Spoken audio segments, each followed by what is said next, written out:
سب تمہارا کرم ہے آقا کی بات اب تک بنی ہوئی ہے۔ اعوذ باللہ من الشیطان الرجیم، بسم اللہ الرحمن الرحیم۔ السلام علیکم ورحمۃ اللہ وبرکاتہ۔ آپ کو آج میں ایک علیحدہ سا ورد دینے لگا ہوں۔ یہ ایک ورد ایسا ورد ہے جو ہم عاملین کرتے ہیں، کیونکہ عام بندے کو نا ان چیزوں کی سمجھ نہیں آتی، مگر میری کوشش ہوتی ہے کہ ہر وہ چیز جس کا ہم لوگوں کو فائدہ ہوتا ہے میں وہ بھی ساتھ بتاؤں، ٹھیک ہے۔ عام بندے جو ہیں وہ ان چیزوں کو سمجھ نہیں پاتے، ایسی پڑھائیوں کو، اور ان کو اگنور کر جاتے ہیں، یا پھر بڑے مختلف قسم کی چیزوں کو سوچنا شروع کر دیتے ہیں۔ یاد رکھیے کہ بہت ساری ایسی چیزیں ہیں جو دنیا میں ہیں، مگر ہمیں صرف انہیں سمجھنے کی ضرورت ہے۔ جیسے ایک سادی سی بات ہے، یا میری ویڈیوز لمبی ہوتی ہیں، عام لوگ جو ہوتے ہیں وہ ان چیز کو چھوڑ دیں تو زیادہ بہتر ہے۔ جو سکون سے سن سکتے ہیں وہ سنیں، آپ کی مہربانی، آپ کو انشاءاللہ تعالیٰ اس کا فائدہ ہوگا، کیونکہ بات کو سمجھنے سے ہی کوئی عمل کیا جا سکتا ہے۔ جب تک اسے سمجھو گے نہیں، وہ عمل نہیں ہوگا۔ جیسے ایک عام آرمی کا بندہ ہے یا کوئی بھی بندہ ہے، جب وہ زور لگانے لگتا ہے تو ایک نعرہ لگاتے ہیں اللہ اکبر۔ اب اللہ اکبر میں کیا ہے؟ اللہ سب سے بڑا ہے۔ کئی دفعہ تو ان کو ذہن میں بھی نہیں آتا کہ اس کا مطلب کیا ہے، مگر اللہ اکبر کہنے سے کیسی انرجی انسان کو ملتی ہے کہ وہ کام جو اس کی طاقت سے کئی گنا بڑا ہے وہ بھی کر جاتا ہے، ٹھیک ہے۔ جیسے نعرہ حیدری جیسے ہی مارا جاتا ہے، ٹھیک ہے، وجود میں ایک طاقت محسوس ہوتی ہے، کیونکہ حضرت علی کے نام کا نعرہ ہے، ٹھیک ہے۔ یہ کچھ چیزیں ایسی ہوتی ہیں جو انسان آپ کو انرجی دیتی ہیں، ٹھیک ہے۔ ان انرجیوں کو استعمال کیا جاتا ہے۔ اب ہمارے عملیات میں ان چیزوں سے بڑا فائدہ لیا جاتا ہے، ٹھیک ہے۔ ایک عمل بتانے لگا ہوں، دھیان سے سنیے گا۔ لفظ ہے علی عین ولی، یا اللہ مدد میری کرو یا رسول اللہ۔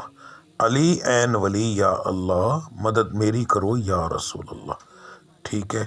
المدد یا غوث اعظم، المدد یا دستگیر، المدد یا غوث اعظم، المدد یا دستگیر، ٹھیک ہے۔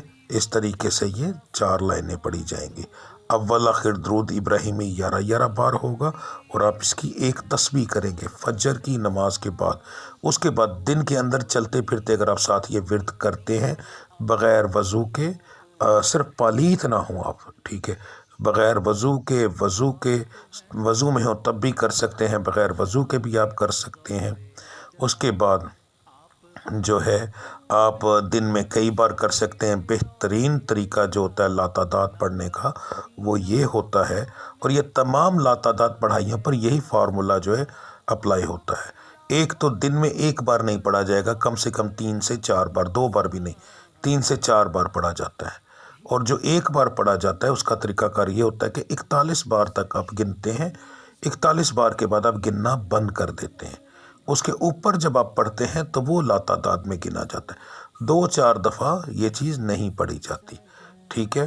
تو آپ اس چیز کو پڑھیں، دھیان سے یاد کریں، انشاءاللہ تعالیٰ آپ کو پہلے دن سے رزلٹ دیتا ہے، ٹھیک ہے۔ پہلے دن سے آپ کو اس کا رزلٹ ملنا شروع ہو جاتا ہے، اور پہلے دن سے ہی آپ کو ایسا کاروبار میں ترقی، گھر میں سکون، اگر میاں بیوی میں ناچاکی ہے وہ کم ہونا شروع ہو جاتی ہے، ٹھیک ہے۔ یعنی یہ سکون کے لیے اور ترقی کے لیے ہے، ٹھیک ہے۔ یہ گھر کا سکون پیدا کرتا ہے، اولاد نافرمان ہو اس کو ٹھیک کرتا ہے، بہت سارے معاملات کے اندر یہ آپ کو مدد کرتا ہے، بشرطے کہ آپ پر جادو نہ ہو۔ جادو ٹونے والے مریضوں کے اوپر اس کا اثرات ہوتے ہیں، مگر بہت کم ہوتے ہیں، تو ان کو زیادہ محسوس نہیں ہوتا، ٹھیک ہے۔ اس کی نشانیاں میں اکثر بتا چکا ہوں، اس ویڈیو میں بتا دیتا ہوں کہ مرد حضرات میں صرف ایک نشانی ہوگی کہ وہ رات کو سوتے ہوئے ان کو جھٹکا لگے گا، یہ ایک جادو کی نشانی ہے۔ اگر اس کو نہیں لگتا پھر اسے چاہیے اپنے گھر کی عورتوں میں یہ چیز چیک کرے، رات کو جھٹکا لگنا، وجود پر نیل کے نشان آنا، یہ 2 چیزیں چیک کر لے، وجود پر دباؤ پڑنا، تو 100% جادو ہے، ٹھیک ہے۔ ایسے مریض کے گھر میں پانی کے چھینٹے بھی آتے ہوں گے، خون کے چھینٹے بھی آتے ہوں گے، وہ علاج کروائیں جی اپنا، پھر کسی طرف کامیابی کا رخ ہوگا، ورنہ پھر پڑھائیوں سے اثرات نہیں ہوتے، ٹھیک ہے جی۔ تو عورتیں اپنے اندر یہ چیز محسوس کریں، وہ اپنا علاج کروائیں۔ تو پھر ان کے گھر کی ناچاکی ختم ہوگی، یہ سارے معاملات ٹھیک ہوں گے۔ ٹھیک ہے جی، ملتے ہیں اگلی ویڈیو میں، تب تک کے لیے مجھے اجازت دیجیے۔ اللہ آپ سب کا حامی و ناصر۔ السلام علیکم ورحمۃ اللہ وبرکاتہ۔